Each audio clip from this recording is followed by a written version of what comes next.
해외 군사 전문 매체들의 데이터 테이블을 매일 들여다보는 사람들 사이에서 최근 공기가 확연히 달라졌다는 신호가 포착됐습니다. 대만 해협의 긴장 수위가 올라갔다는 상투적인 표현 때문이 아닙니다. 이번에는 미국 스스로가 내부 문서에서 전쟁을 가정한 계산서를 꺼내들었다는 점이 다릅니다. 미 국방부가 의회에 제출한 2025 중국 군사력 보고서는 표현부터 달랐습니다. 중국이 대만을 압박하고 있다는 경고를 넘어서 상륙을 통한 무력 통일이 지도부에게 가장 현실적인 선택지로 인식될 수 있다는 평가를 공식 문서에 담았습니다. 워싱턴 포스트와 로이터가 이 보고서를 동시에 인용하며 주목한 지점은 중국의 의도가 아니라 미국의 불안이었습니다. 중국의 군사력이 향상되고 있다는 문장은 수년째 반복되어 왔지만 미국이 개입할 경우 이길 수 있는지에 의구심이 존재한다는 대목은 처음 등장했기 때문입니다. 이 문장은 단순한 분석이 아니라 미국 내부 시뮬레이션 결과가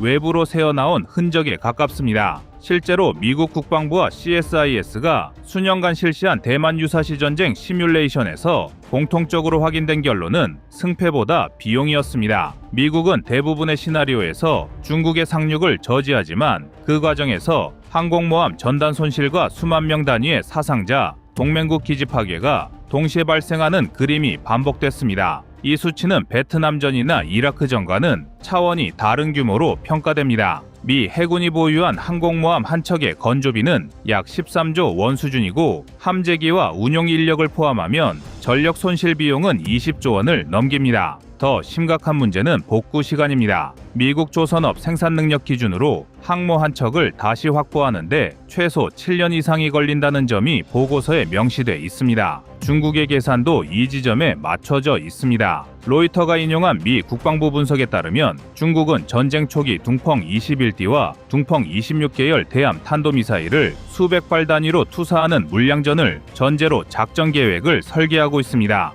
이 미사일들의 사거리는 각각 약 1500km와 4000km급으로 서태평양 미 해군 전개 범위를 정면으로 압박합니다. 중국 로켓군이 보유한 중장거리 탄도미사일 수는 2020년 대비 2배 이상 증가한 것으로 평가되며 일부 미국 언론은 2027년 전후를 중국군이 상륙작전을 감행할 수 있는 최소 조건 충족 시점으로 보고 있습니다. 여기에 핵전력 증강 속도도 심상치 않습니다. 워싱턴 포스트는 중국이 2030년까지 1000기 이상의 핵탄두를 보유할 가능성을 제기했고 이는 현재 추정치 약 500기 수준에서 불과 몇 년 만에 2배로 늘어나는 계산입니다. 물론 미국의 핵탄두 보유량 약 3,700기에는 미치지 못하지만 문제는 절대 수치가 아니라 증가 곡선입니다. 미국 내부 분석 문건에서 중국은 더 이상 지역 핵 보유국이 아니라 전략 핵 경쟁자라는 표현으로 분류됩니다. 해상 전력도 마찬가지입니다. 중국은 현재 항공모함 3척을 운용 중이며 미 국방부 보고서는 2035년까지 최대 6척 추가 건조 계획을 명시하고 있습니다.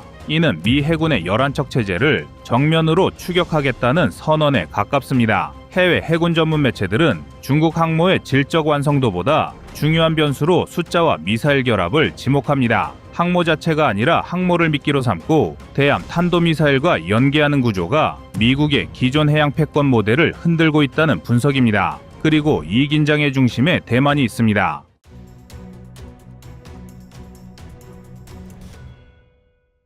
대만과 중국 연안의 최단 거리는 약 180km로 서울에서 대전보다 짧습니다. 이 짧은 거리 때문에 대만 전장은 항공과 해군보다 미사일과 포병의 숫자가 먼저 작동하는 공간으로 변했습니다. 미국이 최근 대만에 승인한 무기 판매 규모는 약 16조 원 수준으로 하이마스와 자폭 드론, 자주포 미사일 체계가 포함되어 있습니다. 이는 방어를 강화하기 위한 조치이지만 동시에 중국을 자극하는 신호로도 작동합니다. 중국이 대만 포위 훈련을 재개한 시점이 이 무기 판매 직후였다는 점은 해외 언론들이 공통적으로 짚은 대목입니다. 이런 흐름을 종합하면 지금 대만 해협에서 벌어지는 일은 무력 시위가 아니라 계산의 축적입니다. 미국은 이길 수 없는 전쟁을 걱정하는 것이 아니라 이겨도 감당하기 어려운 전쟁을 두려워하고 있습니다. 그리고 바로 이 지점에서 한국이 가진 의미가 다시 떠오릅니다. 전쟁이 나면 누가 더 많이 때리느냐가 아니라 누가 더 빨리 채우고 누가 더 안정적으로 버티느냐가 전쟁의 지속성을 결정하기 때문입니다.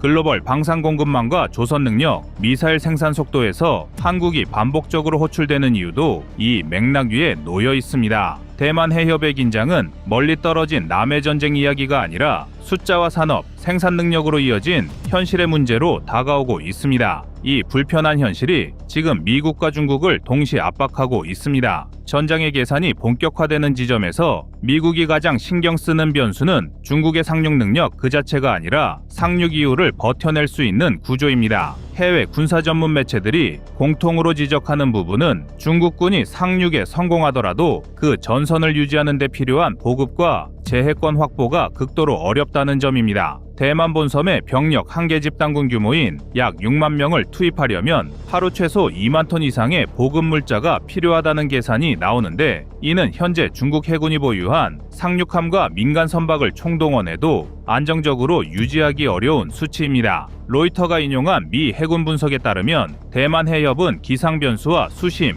해류가 복합적으로 작용해 상륙 선단의 속도를 크게 제한하는 구간으로 평가됩니다. 이 때문에 중국은 상륙 이전 단계에서 대만의 항공 전력과 항만 레이더망을 최대한 마비시키는 데 작전 초점을 맞추고 있습니다. 여기서 등장하는 것이 장거리 정밀 타격 능력입니다. 중국이 최근 공개한 중거리 미사일과 순항 미사일의 정밀도는 CEP 기준 수십 미터 수준으로 평가되며, 이는 항만 시설과 활주로를 단시간에 사용 불능 상태로 만들 수 있는 수치입니다. 문제는 이 공격이 대만에서 끝나지 않는다는 점입니다. 미국 싱크탱크 보고서들은 전쟁 개시 시 오키나와와 괌의 미군 기지가 초기 타격 대상이 될 가능성을 반복적으로 언급합니다. 괌 앤더슨 공군기지는 중국 본토에서 약 3,000km 떨어져 있지만 둥펑 26의 사정권에 포함됩니다. 이 기지가 마비될 경우 미 공군의 증원 속도는 급격히 떨어지고 전쟁 양상은 장기전으로 변합니다. 이 구조는 미국이 가장 꺼리는 시나리오입니다.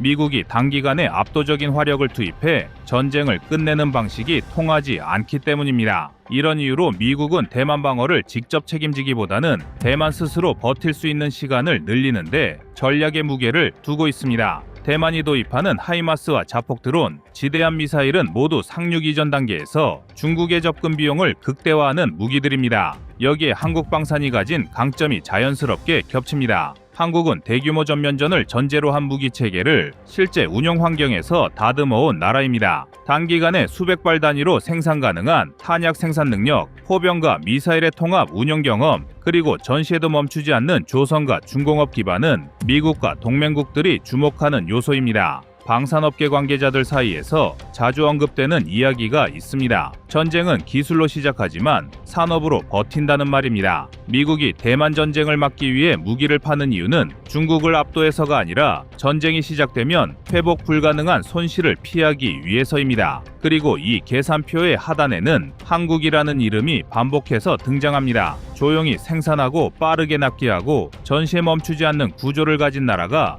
많지 않기 때문입니다. 결론적으로 지금 미중이 서로를 향해 던지는 경고는 전쟁 의지가 아니라 전쟁 비용에 대한 신호입니다. 중국은 상륙을 준비하고 있지만 성공 이유를 확신하지 못하고 있고, 미국은 이길 수 있지만 그 대가를 감당할 자신이 없습니다. 이 미묘한 균형 위에서 대만 해협의 긴장은 유지되고 있습니다. 그리고 이 균형을 떠받치는 보이지 않는 축 중 하나가 바로 한국이 쌓은 산업과 방산의 현실적인 힘입니다. 이 점을 이해하는 순간 대만 해협 뉴스는 더 이상 먼 나라 이야기가 아니라 한국의 현재 위치를 보여주는 거울처럼 보이기 시작합니다. 지금 세계가 한국을 다시 보는 이유가 바로 여기에 있습니다.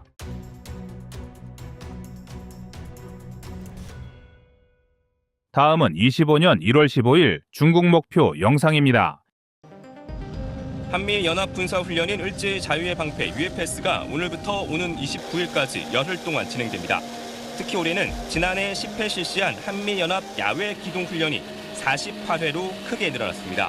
새해를 맞은 중국의 2025년 군사 목표는 무엇일까요? 물론 중국의 단기 목표이자 첫 번째 목표는 단연 주한미군 철수라 할 수 있는데요. 중국은 과거부터 대한민국을 친중국가로 만들어 미국과 군사, 정치, 경제적으로 멀어지게 만들려는 전략을 펴온 것이 사실입니다. 사실 중국의 장기 목표는 건국 100주년인 2049년까지 미국을 넘어서는 패권국으로 도약하는 것인데요. 현재 상황은 한국을 비롯해 일본, 대만, 필리핀 등의 포위당한 형국으로 유사시 자국의 생존마저 위태로운 상황입니다. 특히 태평양으로 진출하는 길목을 막고 있는 대한민국의 군사력은 중국의 큰 걸림돌이나 마찬가지인데요. 때문에 중국의 제1도련선 설정 우선 목표가 주한미군 철수인 것입니다. 그래서 준비했습니다. 오늘은 여전히 현재 진행형인 중국 공산당의 오랜 꿈 주한미군 철수의 현실성에 대해 자세히 알아보겠습니다.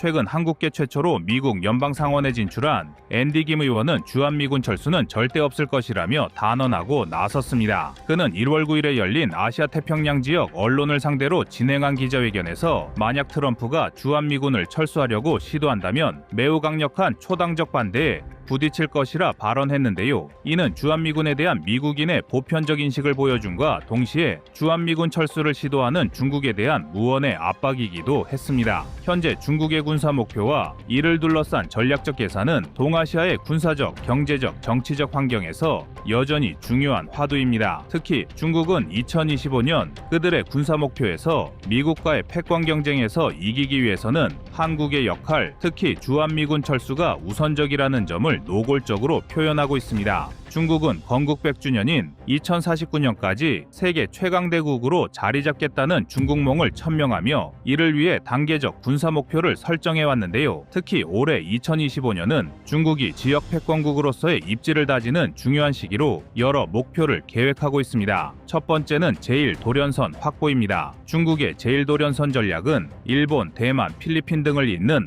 해상방어선을 설정해 태평양 진출의 교두보를 확보하는 것으로 이 전략의 중심에는 한반도가 자리 잡고 있는데요. 한국군과 주한미군은 중국이 태평양으로 뻗어나가는 길목을 가로막는 가장 큰 장애물로 간주되기 때문입니다. 그리고 중국은 이러한 장애물을 제거하기 위해 한국의 친중화를 유도하고 있습니다. 중국은 과거부터 한국을 경제적, 정치적, 군사적으로 친중국가로 변화시키려는 노력을 기울이고 있으며 이를 통해 미국과의 동맹관계를 약화하고 주한미군 철수 여론을 조성하려는 노력을 기울이고 있습니다. 여기에 중국은 군사력 현대화를 통해 미국에 대항할 수 있는 역량을 강화하려 하고 있는데요. 항공모함, 극초음속 무기, 인공지능 기반 군사기술 개발에 집중하며 동아시아에서 미국의 영향력을 견제하려는 모습을 보이고 있습니다. 더구나 트럼프 2기 행정부는 방위비 분담금 등 대한민국을 압박하는 수단으로 주한미군 철수 카드를 빼들고 있는데요. 이것이 오히려 중국에는 더할 나위 없는 기회가 될 수도 있습니다. 물론 주한미군 철수를 시도한 미국 대통령이 트럼프가 처음은 아닙니다. 작년 12월 작고한 미국 39대 대통령 카터 역시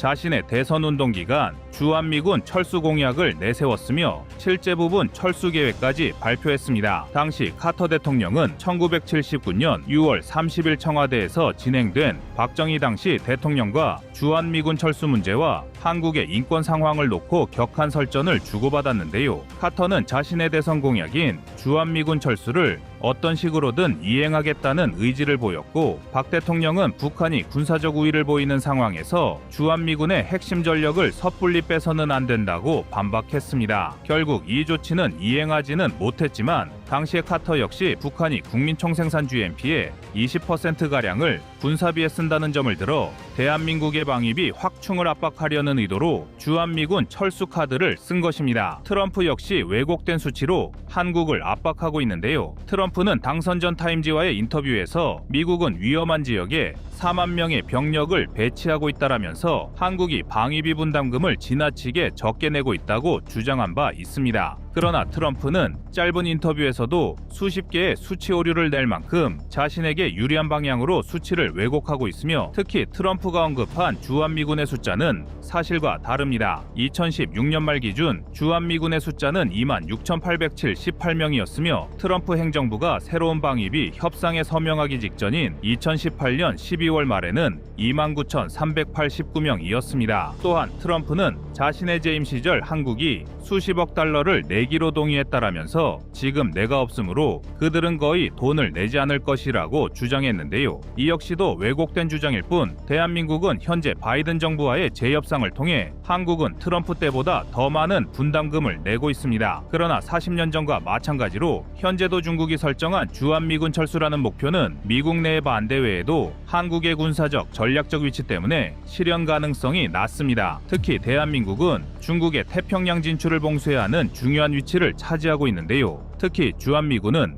단순히 한국 방위를 넘어 동아시아 전체의 안정성을 유지하는 핵심 축으로 작용 중입니다. 따라서 미국은 한국을 통해 중국의 태평양 진출을 억제하며 동시에 일본, 대만과의 연합 방위 체계를 공고히 하고 있는데요. 중국의 군사 전략은 주한미군이 철수할 경우 균형이 깨질 것을 기대하지만 한미동맹은 역사적, 전략적 뿌리가 깊어 중국의 간섭을 쉽게 허용하지 않고 있습니다. 또한 한국은 세계 최고 수준의 방위 산업과 군사력을 갖추고 있으며 특히 중국의 해상 전략을 견제할 수 있는 다양한 무기 체계를 개발 중이거나 개발 완료했습니다. 현재 K2 전차와 K9 자주포는 세계적으로 인정받는 지상 전력으로 평가받고 있으며 한국 독자 기술로 개발된 차세대 전투기 KF-21과 극초음속 및 장거리 타격 능력으로 중국을 포함한 적대 세력에 강력한 억제력을 제공하는 현무와 천궁, 천무 등의 전력은 단순히 방어에 국한되지 않고 동아시아 지역의 안정성을 유지하는 데 기여하고 있습니다. 대한민국의 군사력은 단순히 국경을 방어하는 데 그치지 않고 동아시아 전체의 균형을 유지하는 데 중요한 역할을 하고 있는데요. 여기에 중국은 내부적으로 정치적 불안정과 경제적 위기를 겪고 있습니다. 부채 문제와 부동산 시장의 붕괴,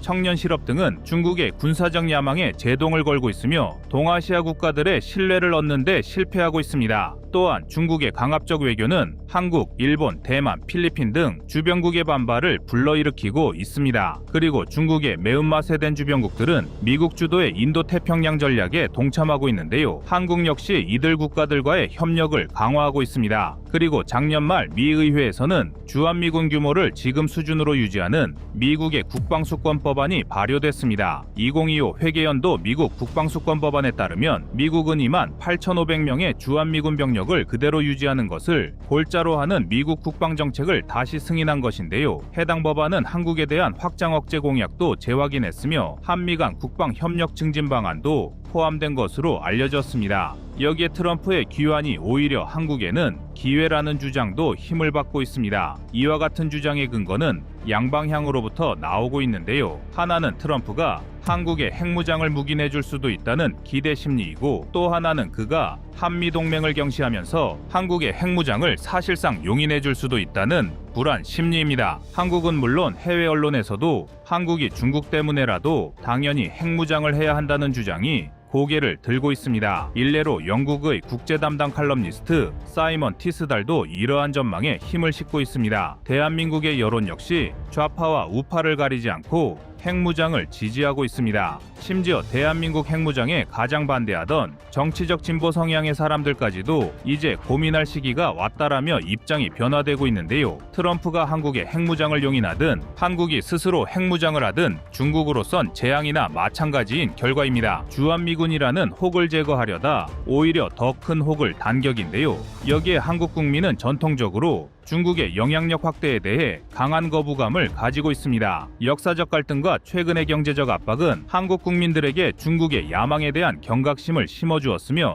이는 정부의 외교 정책에도 반영되고 있습니다. 때문에 중국의 주한미군 철수라는 단기 목표는 한마디로 오판이며 실현될 수 없는 꿈이기도 한데요. 그러나 중국은 현재도 경제적 압박과 외교적 공세를 통해 한국의 독립성을 훼손하려는 시도를 이어가고 있습니다. 그러나 사드 사태 이후 한국은 중국에 대한 경제적 의존도를 줄이는 등 나름의 자구책을 만들고 있으며 미국 및 유럽 등 우방과의 협력을 통해 중국의 야욕을 꺾고 있습니다. 중국이 주한미군 철수를 목표로 한다는 것은 곧 대한민국을 과소평가한 것이며 이는 필연적으로 실패로 돌아갈 것입니다. 한국은 이미 세계가 인정하는 군사강국으로 자리 잡았으며 중국의 압박에 흔들리지 않을 것입니다. 결국 중국이 진정으로 두려워해야 할 것은 주한미군이 아니라 스스로 강대국으로 도약한 대한민국의 의지와 군사력인데요. 대한민국은 이러한 힘을 발판 삼아 동아시아의 안정과 평화를 수호하는 데 핵심 역할을 할 것이며